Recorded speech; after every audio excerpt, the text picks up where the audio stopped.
بسم الله الرحمن الرحيم. الحمد لله والصلاة والسلام على رسول الله وعلى آله وأصحابه ومن والاه. اما بعد، شیخ الاسلام رحمت الله علیه در کتاب عقیده واسطیه یک چند آیات ها را ذکر کردند که الله تعالی در این آیات ها خود را وصف کرده است و در مقدمه کتاب گفته بودند که ما الله تعالی را وصف میکنیم چخیلی که الله سبحانه و تعالی خود را وصف کرده است من غیر تحریف. آن وصفی که الله تعالی وصف کرده او را تحریف نمیکنیم، حرفاش تغییر نمیدهیم و تعطیل نمیکنیم، بیکار نمیکنیم. وقتی که الله تعالی یک صفت را به خود اثبات کرده است ما این کار نمیکنیم و تشبیه هم نمیکنیم. اون صفت الله تعالی را به صفت مخلوق ها مانند نمیکنیم.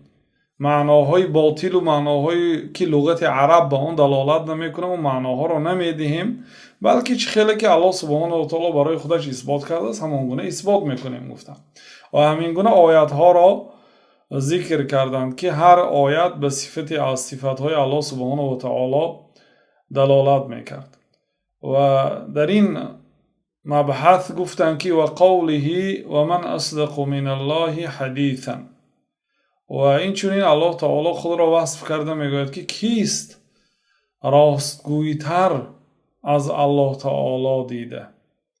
یعنی مگر یگان شخصی هست که از الله دیده راستگویتر باشد؟ استفهام انکار. الله تعالی سوال میدهد و در ضمن سوالش انکار میکند که از الله سبحانه و تعالی دیده راستگویتر نیست. برای چی الله تعالی دروغ گوید؟ الله تعالی راست میگوید. بنابراین پیامبر صلی الله علیه وسلم 3 نفر روز قیامت الله تعالی همراهی آنها گپ نمیزند و گناه آنها را هم نمیبخشد. گفت یکی همان 3 نفر پادشاه دروغچی، پادشاهی که دروغ میگوید. و پادشاه چی زور آمده است که دروغ گوید؟ مقصد این صفتی بد است که انسان پادشاه باشد و با دروغچی باشد. دروغ غالبا مقصد یک آدم مسکین، یک آدم بیچاره، یک آدم از ترس جانش یا از ترس مالش یا از ترس وظیفه‌اش گاها دروغ میگوید. با کار دیر آمدی برای چی میگوید؟ خیلی بهانه ها میگوید که مقصد این خیل شد آن خیل شد. دروغ میگوید برای چی؟ میترسد که از وظیفه‌اش رانده میشد. اما پادشاه برای چی دروغ میگوید؟ بنابراین پادشاه دروغگوی یکی از شخصیتایی که الله تعالی روز قیامت گناهاش نمیبخشد. گفتن و الله تعالی یگان چیز نترسد، برای چی دروغ گوید؟ و حالا که تمام صفاتهای کمال از آن الله تعالی هست. دروغگویی صفتی بد است، صفتی بد و پست و این گناه است. الله سبحانه و تعالی پاک است. الله تعالی نه فقط راستگوی بلکه راستگوی ترین ذات است و سخنش راست ترین سخن است. و من اصدق من الله حدیثا، در اینجا اثبات صفت حدیث. حدیث یعنی الله سبحانه و تعالی گپ میزند. حدیث اصلا در لغت عرب به معنای جدید یعنی سخن. الله سبحانه و تعالی سخن میکند. کیست از الله تعالی دیده راستگویتر؟ و من اصدق من الله قیلا، آیت دیگری. کیست از الله تعالی دیده راستگویتر است؟ قیلا یعنی قولا، از روی قول گیریم. کی راستگویتر؟ هر سخن الله تعالی راست است. آیت دیگری و اذ قال الله یا عیسی بن مریم، و به خاطر آرد چون الله تعالی گفت ای عیسی پسر مریم. یعنی در این آیات ها ببینید آیت اول و آیت دوم الله تعالی راستگویتر گفت، راستگویترین. از الله تعالی دیده راستگویتر کسی نیست گفت. یعنی راستگویتر این صفت اثبات صفت کلام. الله تعالی سخن میکند. الله تعالی قول دارد، سخن میکند، گپ میزند. و آیت سومی الله تعالی میگه که ای عیسی، الله تعالی گفت اول و اذ قال معناش گفت. دیگه گفته چی ترجمه کنیم؟ در همه جا مثلا قال رسول الله صلی الله علیه وسلم، قالت عایشه، قال ابو بکرین، گفت ترجمهش. دیگه چی گوییم این گفته؟ الله تعالی میگه که و اذ قال الله، اذ یعنی اذکر، به خاطر بیار ای محمد صلی الله علیه وسلم، ای امتی محمد علیه الصلاة و السلام. اذ قال الله، وقتی که الله تعالی گفت ای عیسی ابن مریم، یعنی الله تعالی روز قیامت به عیسی ابن مریم میگه که ای عیسی بچه مریم، اانت قلت للناس اتخذوني و امی الهین من دون الله، مگر تو گفتی به مردم که من و مادرم را عبادت کنید؟ یعنی مردم الله را یک سو گذارید و من و مادرم را عبادت کنید. تو گفتی؟ گفته الله تعالی به عیسی خطاب میکنه، به عیسی جواب میگردانه. یعنی این دیگر چی تعویل کنیم؟ مگر ما با الله تعالی جسم اثبات کردیم؟ مگر ما مشبهه هستیم؟ هر چیزی که الله تعالی گفت و هر چیزی که لغت عرب به آن دلالت کرد ترجمهش همین است. الله تعالی به حضرت عیسی روز قیامت میگه که ای عیسی ابن مریم، انا همین ای عیسی گفتن خودش سخن است، ندا هست. وقتی که یکتی آمد ای فلانی، این ندا هست، یعنی یک نوع سخن است. قال گفت، یعنی در همین یا نصف آیت هم قال هست هم یا عیسی هست، ای عیسی. ای عیسی یعنی خطاب است به عیسی علیه السلام و هم ندا هست، ندا از دورتر میشد. این دلالت میکند که الله تعالی سخن میکند. و تمت کلمت ربک صدقا و عدلا لا مبدل لکلماته. و در دیگر آیت الله تعالی گفت که و کلمه های پروردگارت، کلمه یعنی سخن، کلام، کلمه، سخن. ما در زبان تاجیکی کلمه گفته یک کلمه را میگوییم، لیکن در لغت عرب کلمه گفته جمله میگویم. چخیلی که پیامبر صلی الله علیه وسلم گفتن که کلمتان خفیفتان علی اللسان ثقیلتان فی المیزان حبیبتان الی الرحمن سبحان الله و بحمده سبحان الله العظیم. دو کلمه هست گفتن که به زبان سبوک است تلفظش و به الله تعالی محبوب است و در ترازو وزنین است. سبحان الله و بحمده سبحان الله العظیم. حالا که در اینجا یک چند کلمه ها، سبحان الله و بحمده و یک کلمه حساب میشه، سبحان الله و بحمده سه کلمه شد.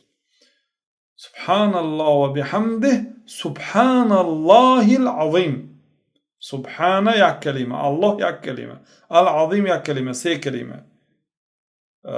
سبحان الله و بحمد یکمینش چهار کلمه، هفت کلمه هست. پیامبر صلی الله علیه و سلم دو کلمه گفتن، یعنی معناش دو جمله. خب و تمت کلمت ربک، سخنهای پروردگار تمام شد. صدقا و عدلا، مکمل است. تمت یعنی مکمل است. سخنهای پروردگارت هم صدقا هم عدلا. اگر الله تعالی خبر دهد، خبری گذشته یا آینده، الله تعالی راست گفته است. و اگر حکم کند یا امر کند، فرمان دهد، حکم او عادل است.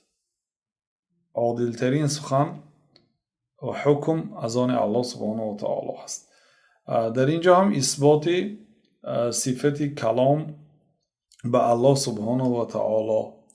و کلم الله موسی تکلیما، و الله تعالی با موسی سخن کرد. سخن کردنی تاکید. وقتی که حضرت موسی به موعدگاه آمدن، الله تعالی به عیسی سخن کرد. عیسی علیه السلام به موسی علیه السلام سخن کرد. موسی علیه السلام به واسطه سخن الله تعالی را شنیدند. و بعضی ها این آیت این خیلی ترجمه میکنن و کلم الله میخونن و کلم الله موسی تکلیما. با الله تعالی موسی گپ زد میگن و با الله تعالی در یک روز میلیاردها انسان ها گپ میزند. این وقتی که مناجات میکنه میگه پروردگار مشکلی ما را آسان کن، شما با الله تعالی گپ زدید. و چی مزیت هست، چی فضل هست که الله تعالی موسی را تعریف کند که الله با موسی گپ زد. یعنی عجب در آن نیست که بنده با الله تعالی گپ زند، مناجات کند، گپ زند، دعا کند. همه با الله تعالی کافر و مسلمان گپ میزنه. حالا بعضی کمونیستای و متریالیستای هم یک مثلا در یک حالت با همراهی الله تعالی خودش گپ میزند به اختیار. یا جنازه رفتیم، پیش از جنازه در یک خانه نشستیم، یک موی سفید میگود من در یک سال چندین بچه هم از دست دادم. میگود من هر شب قطعی پروردگار جنگ میکنم که برای چی بچه من نمیگریفته. یعنی همین آدم یا آدمی مقصد معلوم است که از دین دور است، عقیده ندارد، لیکن قطعی الله تعالی گپ میزد است، جنگ میکند. شیطان گپ میزنه قطعی الله تعالی، از الله تعالی قسم خورد، از الله تعالی خواهش کرد. بعد چی فایده؟ چی فضیلت؟ همه با الله تعالی گپ میزند، لیکن مهم آن است که الله تعالی با کی گپ میزند. و کلم الله موسی تکلیما منهم من کلم الله. از بین پیغمبرها پیغمبرهای هستند که الله تعالی با آنها گپ زده است. اگر این آیت هم با همون خیلی ترجمه کنیم، خیلی که اهل بدعت ترجمه میکنه از جهمیه ها، منهم من کلم الله، یعنی از بین پیغمبرهای هست است که با الله تعالی گپ زده است. گوییم یعنی دیگر پیغمبرها با الله تعالی گپ نزدین. وقتی که بنده الحمدلله رب العالمین میگه در سوره فاتحه، الله تعالی میگه که حمیدنی عبدی، بنده من به من حمد گفت. وقتی که الرحمن الرحیم گفت بنده، الله تعالی جواب میگرداند اثنى علی عبدی، بنده من به من ثنا گفت. هر یک آیتی که سوره فاتحه میخوانید الله تعالی جواب میگردانه. بنابراین سبع المثانی گفته میشد، یعنی 7 آیتی که مثانی یعنی دو کرته. برای چی دو کرته؟ برای که از جانب بنده گفته میشد، از جانب الله تعالی پاسخ داره. بنابراین دلیل آنهایی که میگن در نمازهایی که مقصد در پشت امام نماز میخوانی اقتدا میکنی باید سوره فاتحه مأموم بخواند، اگرچه در نماز جهریه باشد. میگن برای چی بخواند؟ برای آنکه الله تعالی به همون کس جواب میگرداند که قرائت کرده است. الحمدلله رب العالمین گفتی، الله تعالی جواب میگرداند، و الا فقط به امام جواب میگرداند، نه به مأموم. این یکی از دلیل ها هست. خب خلاص همین که منهم من کلم الله، از بین پیغمبرهای هست که الله تعالی با آنها به واسطه گپ زده است، اما به واسطه به همه آنها الله تعالی پیام فرستانیده است، خبر فرستانیده است، سپارش فرستانیده است به واسطه جبریل. لیکن هستند پیغمبرهایی که الله تعالی به واسطه سخن کرده است، مانند بهترین پیغمبرها و رسولها حضرت محمد علیه السلام. الله تعالی به پرده به واسطه الله سبحانه و تعالی سخن کرد و پیامبر صلی الله علیه وسلم سخن الله تعالی رو شنیدند. و این چنین حضرت موسی علیه السلام، این چنین حضرت آدم علیه السلام با الله تعالی گپ زدن به واسطه. و آیت دیگری ولما جاء موسی لمیقاتنا و کلمه ربه، یعنی این آیت هم رد است با آنهایی که و کلم الله خواندن و جایی که کلم الله خوانند. یعنی همین نموشه تحریف میگود برادران.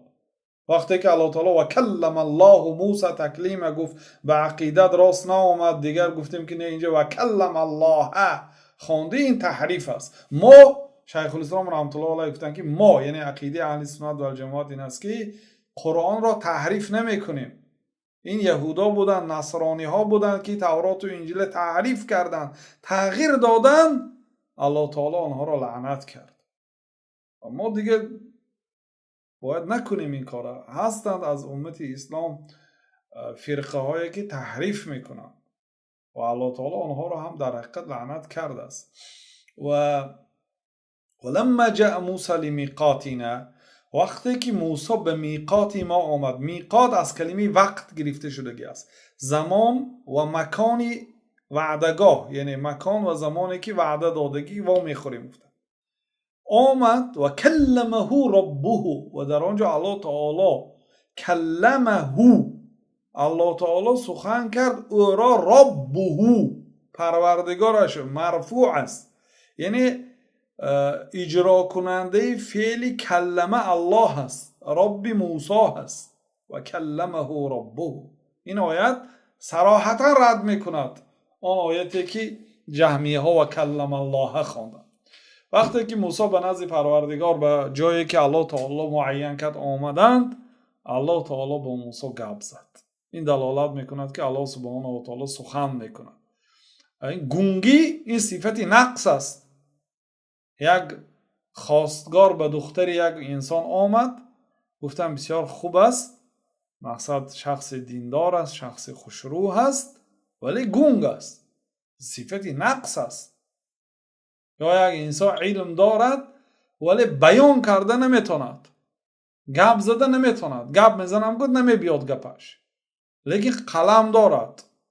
الله تعالی به او حسن قلم داده است. وقتی که کتاب می نویسد بسیار با ترتیب، بسیار خوشرو، لیکن وقتی که برآمد میکند میگوید عامی هست. یعنی که الله سبحانه و تعالی اگر گپ نزند این صفت نقص است. سخن کردن و باز به زیبا سخن کردن، کوتاه مختصری پرمحتوا مانند قرآن کریم سخن کردن، این صفت کمال است. الله تعالی در دیگر آیات میگوید که و نادیناه من جانب الطور الایمن و قربناه نجیا، ما موسی را از جانب تور، کوه تور، این بین مدین و بین مصر قرار دارد، کوه بزرگ است. ما ندا کردیم موسی را از طرف کوه تور، از پهلوی راست موسی علیه السلام، یعنی موسی ایستاده باشند، از طرف دست راستشان از طرف کوه صدا آمد، صدای الله سبحانه و تعالی. نادیناه، ندا کردیم او را. ندا از دور میشد. از دور اگر انسان یگان کسی ندا کنه، چه خیلی که پیامبر صلی الله علیه وسلم فنادى باعلى صوته ویل للعقاب من النار ویل للعقاب من النار ثلاثه. پیامبر صلی الله علیه وسلم از دور ندا کردن، گفتن که وای بر آن عقیب هایی که در وقت طهارت خشک میمونه. عقیب های پا طهارت میکردن، اهمیت نمیدادن، عقیب های پاهاشون خشک میموند، قدری ناخون. پیامبر صلی الله علیه وسلم از دور ندا کردن، ویل للعقاب من النار گفتن. ندا از دور میشه. حدیث در بخاری مسلم است. و نادیناه من جانب الطور الایمن، ما از جانب پهلوی راست موسی، از طرف کوه تور ندا کردیم موسی را، ای موسی گفتیم. و قربناه نجیا، و هم نزدیک کرده به او نجوا کردیم. نجوا پس به گوشش گپ زدن میشد، فقط یک آدم میشنود.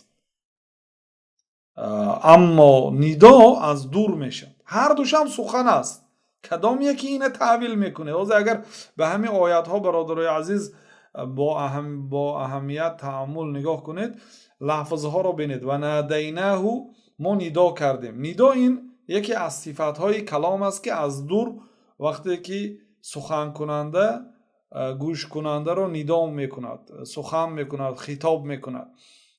و قربناه نجیا، نجوا کردیم، به خودمون نزدیک کردیم و به گوشش پیچ راست زدیم، یعنی پست گپ زدیم. این هم صفتی کلام است. در بالانگیش و لما جاء موسی و کلمه، لفظی کلمه آمد، در بالای هم کلمه آمد در 3 آیت. بعد در بالاتر از کلیمه ربک آمد، در بالاترش قال آمد، یا عیسی آمد یعنی ندا کرده، قیلن آمد و حدیثن آمد. اینا همه مرادف هستند. ببینید به یک معنا فقط قاله یا یقولون آمده است. و این چونین در دیگر آیات الله تعالی میگه که و اذ نادى ربک موسی ان ائت القوم الظالمین. و اذ یعنی و به خاطر آر، ندا کرد پروردگارت، ندا کرد. صراحتا میگه که الله تعالی ندا کرد، یعنی به موسی از دور ای موسی گفت ان ائت القوم الظالمین، به نزد قوم ظالم ها برو، به نزد قوم ظالم ها رو، آنها را دعوت به دین کن، دعوت به یگانه الله تعالی رو پرستش کردن دعوت کن. گفته الله تعالی ندا کرد. در آیت دیگری الله تعالی میگه که و ناداهما ربهما الم انهکما عن تلکما الشجره و اقل لكما ان الشیطان لكما عدو مبین. و ناداهما، و آنها را ندا کرد. آنها کی؟ صیغه تثنیه هست در اینجا، آدم و حوا را، همسرش حوا را الله تعالی ندا کرد. ربهما، پروردگار هر دوی آنها را ندا کرد. گفت که الم انهکما، مگر من شما را نهی نکردم از این درخت؟ از این درخت نخورید نگفته بودم؟ الله تعالی من کرد که از این درخت نخور. شیطان وسوسه کرد. خلاصه آدم و حوا همین قدر درخت های بسیار، اگر حال دنیا رو اگر پیاده گردید شاید تا آخری عمرتون همه جاش به قدمتون نرسد. حالا اون که جنت از آسمان ها و زمین ها وسیع هست، همه یک طرف دیگر به می رفتن اینها، طرف دیگری جنت، به این درخت دیگر وانه می خوردن. لیکن وقتی که الله تعالی همین درخت نخور گفت دیگر مگرم از همین درخت باید خوردن، یعنی شیطان وسوسه کرد. خلاصه از همون درخت خوردن. الله تعالی گفت که مگر من شما رو نهی نکردم که از این درخت نخورید؟ و اقل لکما، و من به شما گفتم که این شیطان لکم عدو مبین، شیطان برای شما دشمن آشکارا است. نگفتم مگر؟ این خطاب از جانب الله تعالی به آدم و حوا بعد درخت را خوردن. پیش از این الله تعالی گفته بود که به همین درخت نزدیکی نکنید.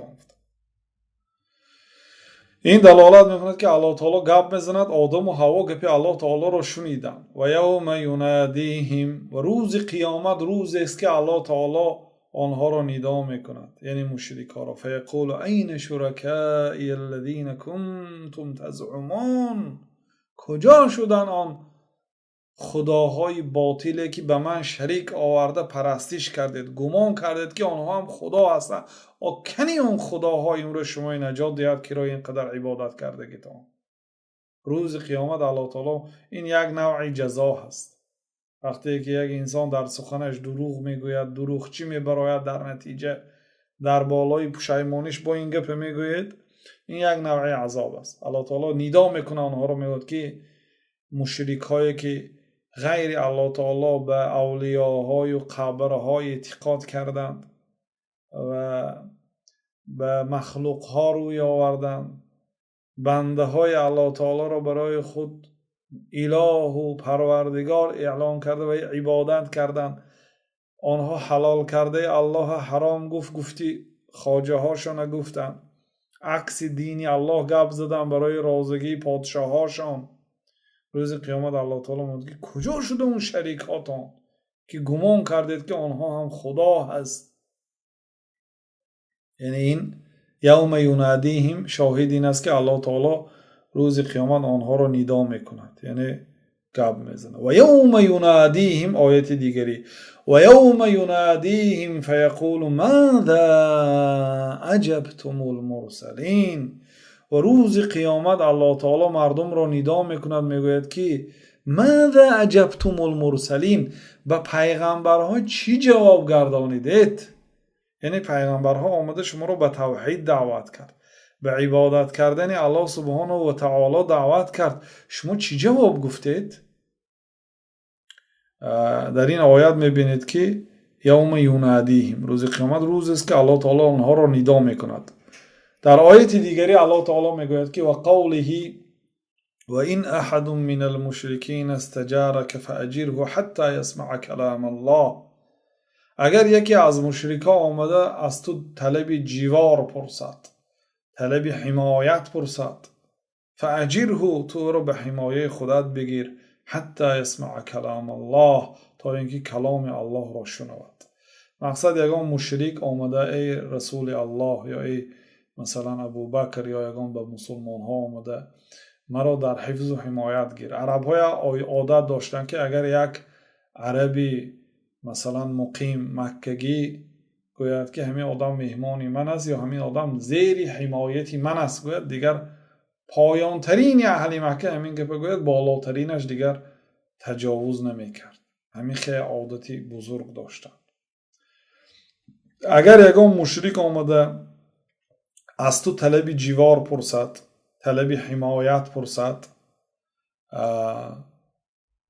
تو را به زیر حمایتت بگیر، حتی یسمع کلام الله، تا اینکه سخن الله را شنود. برای چی؟ وقتی که کافر مشرک در خانه مسلمان خواه همچون استا آمده کار میکند یا همچون مردکار کار میکند، خواه ناخواه از مسلمان سخن الله تعالی را میشنود. یا نماز جهریه میخواند یا قرائت میکند. وقتی که با مسلمان مشرک یک جای زندگی میکند یا سر و کار دارد، خواهد نخواهد سخن الله تعالی را از این مسلمان گوش میکند. بنابراین الله تعالی که بگذار، گفت همین مشرک ها اگر از تو طلب جیوار پرسن به زیر حمایت بگیر تا اینکه کلام الله را از تو شنود، حتی یسمع کلام الله. این دلالت به این میکند که الله تعالی برای خودش سخن اثبات کرده است. برادر عزیز، این آیات هایی که شیخ الاسلام آورده استادن، یعنی همه آیات هایی که دلالت به صفتی کلام الله تعالی میکنه همش نه، از هر کجا مثال آورده استادن. و الا قرآن خودش کلام الله است، پر از سخن الله است همش. وقد كان فريق منهم يسمعون كلام الله ثم يحرفونه من بعد ما عقلوه وهم يعلمون. در دیگر آیات الله تعالی میگوید که وقد كان فريق، در حقیقت بعضی از گروهی از آنها، یعنی از یهود و نصارا، شخصیت هایی بودن که یسمعون کلام الله، سخن الله تعالی را میشنیدن. نه کلام الله گفت، مردم ما هم قرآن را کلام الله میگن. کلام الله یعنی سخن الله. یسمعون کلام الله، کلام الله را میشنیدن، سخن الله تعالی را میشنیدن. ثم یحرفونه، ثانی تغییر میدادن معناهاشو به اون معنایی که لغت دلالت نمیکنه. ثم یحرفونه من بعد ما عقلوه، بعد اینکه عقلوه، عقلهاشون گرفت، یعنی فهمیدن سخن الله تعالی را، دیدن که بر فایده آنها نیست، تغییر میدادن. و هم یعلمون، و حالا که آنها میدونن که سخن الله تعالی را تغییر داده ایسان، یا که حقیقت را میفهمیدن. از جمله مثلا در تورات و انجیل حقیقت رسالت جناب رسول الله صلی الله علیه وسلم، محمد علیه السلام که پیغمبری حق هستند و آخری پیغمبر هستند، این در کتاباشون بود. آنها این شنیدن، تغییر دادن بعد اینکه فهمیدن. اینجا شاهد این است که الله تعالی سخن الله تعالی را میشنیدن و ثانی سخن الله تعالی را تغییر میدادن. آیت دیگری الله تعالی میگه که یریدون ان یبدلوا کلام الله، آنها میخواهند که کلام الله تعالی را تبدیل دهند، تغییر دهند، عوض کنند. اینجا هم صراحتا کلام الله گفت. در آیت دیگری الله تعالی میگه که واتل ما اوحی الیک من کتاب ربک لا مبدل لکلماته، تلاوت کن آن وحیی که به تو داده شده ای محمد علیه السلام، آن خبرهایی که از آسمان برای تو گفته شد، تو نه برای مردم تلاوت کن. من کتاب ربک، از کتاب پروردگارت برای مردم تلاوت کن. لا مبدل لکلماته، یگان شخصی نیست که سخنهای الله تعالی رو تغییر داده تواند. قرآن تا روز قیامت با وعده الله سبحانه و تعالی محفوظ است. انا نحن نزلنا الذکر و انا له لحافظون، ما این قرآن را نازل کردیم و ما این قرآن را محافظت میکنیم. کسی تغییر داده نمیتونه. خب در این آیت شاهد این است که لا مبدل لکلماته، سخنهای الله تعالی را تغییر دهنده نیست، یعنی نیست کننده، نابود کننده، کم کننده، تغییر دهنده نیست. کسی اگر آید مگر هم علما عورت او را میکشاید. این هذا القرآن یقص على بنی اسرائیل اکثر الذی هم فیه یختلفون. در این آیت الله تعالی میگه که این قرآن به بنی اسرائیل قصه میکند. قصه کردن سخن است، نقل کردن است. قصه میکند به بنی اسرائیل اکثر الذی هم فیه یختلفون، بسیار مسائلی هایی که آنها اختلاف داشتند با آنها نقل میکند، صراحتا بیان میکند. مثلا در حق عیسی یهود و نصارا اختلاف دارند. یهودا تحقیر میکنه حضرت عیسی را که از پدر به دنیا نآمد گفته، تهمت میکنن حضرت مریم مادرش را و این به تولد عیسی عیب است، عیسی را عیب میکنن. نصرانی ها باشد فرزند الله میگن، پسری الله میگن، یعنی غلو میکنن، افراط و تفرید. اینا بین همدیگر اختلاف دارن. یهودا دیگر چیز میگن، نصرانی ها دیگر چیز میگن. این قرآن به بنی اسرائیل، اسرائیل یعنی حضرت اسحاق، به حضرت یعقوب یعنی بچه اسحاق و فرزندان یعقوب علیه السلام، یوسف و برادرانش و باقی مانده ها، اینها کیها هستند؟ اینها شخصیت های هستند که پیغمبرها از اینها آمدگی است. همون پیغمبرها از نسل اسحاق است، غیر جناب رسول الله صلی الله علیه وسلم که از نسل اسماعیل علیه السلام است. این قرآن به بنی اسرائیل یعنی به یهود و نصارا قصه می کند اکثری آن مسئله هایی که آنها در آن اختلاف می کنند و این آیت دلالت می کند که الله سبحانه و تعالی سخن می کند. الله تعالی در این آیت ها برای خود سخن، کلام، گپ زدن را اثبات کرده است و ما هم چه خیلی که الله سبحانه و تعالی اثبات کرده است همین گونه اثبات میکنیم. نه سخنکنی الله تعالی را به سخنکنی مخلوقا مانند میکنیم، نه انکار میکنیم، چون که الله تعالی اثبات کرده است. برای چی انکار کنیم؟ تغییر هم نمیدهیم. هر چیزی که لغت عربی به آن دلالت میکنه همون گونه تفسیر و ترجمه میکنیم. والله اعلم و صلی الله و سلم علی نبینا محمد و علی آله و صحبه اجمعین.